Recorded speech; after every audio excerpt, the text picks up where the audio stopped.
Hello, my friends. It's One Take Early Morning Monday. And I just wanted to, come sit down. We brought our sofa back.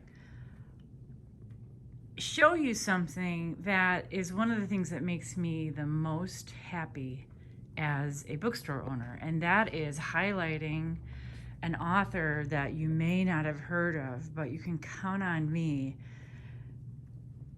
They are so worth knowing about. So Patricia Poloco, a lot of people have heard of her because she wrote this one, Thank You, Mr. Fokker, which is sort of the gift at teacher time because Patricia herself, she writes from the heart, all of her books.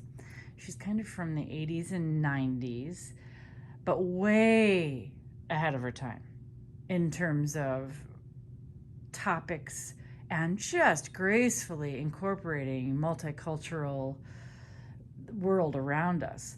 And this one is about her being undiagnosed. I'm not sure what her reading diagnosis would be, but literally could not put words together until maybe 6th grade when she met at a new school, Mr. Fokker, who changed her life.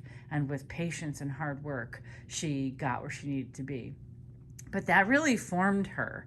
And so one of the things that's really true is that she, had trouble in school. There are definitely relationships that had some bullying in them. And then, of course, she's such a great writer. She turns them into stories of kindness and the people you can count on. One of my favorite books of hers is Thunder Cake. And it was a time when she moved in with her grandma in Union City, Michigan, who was beloved Russian immigrant and just so kind to her.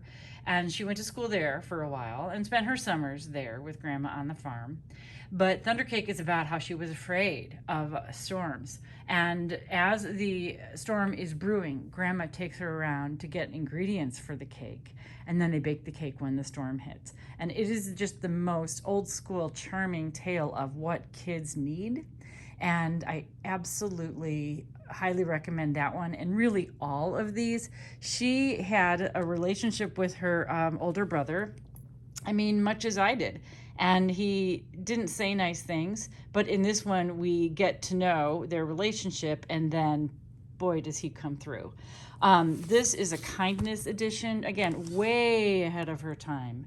And in here, she talks about a story that someone she knew, whose nickname is Say, who is this person, rescued a Confederate soldier that he found lying in the field bleeding, who was left behind by his unit and would have died without him. So he brings him into his home, and it's just the most wonderful story.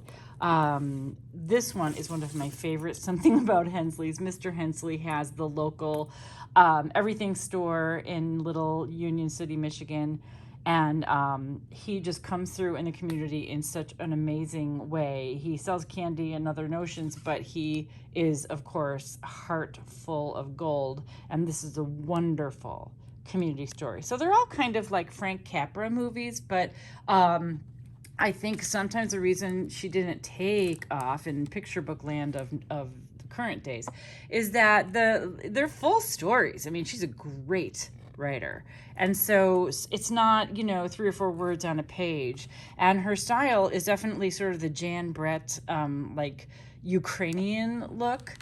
She writes and illustrates everything herself, but it will take you a minute. It's not one of those books that sort of says Halloween on the front and you know exactly what's up.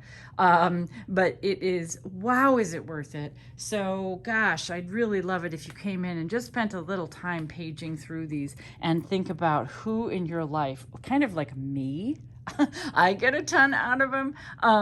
So I just wanted to share that. Oh, absolutely love her.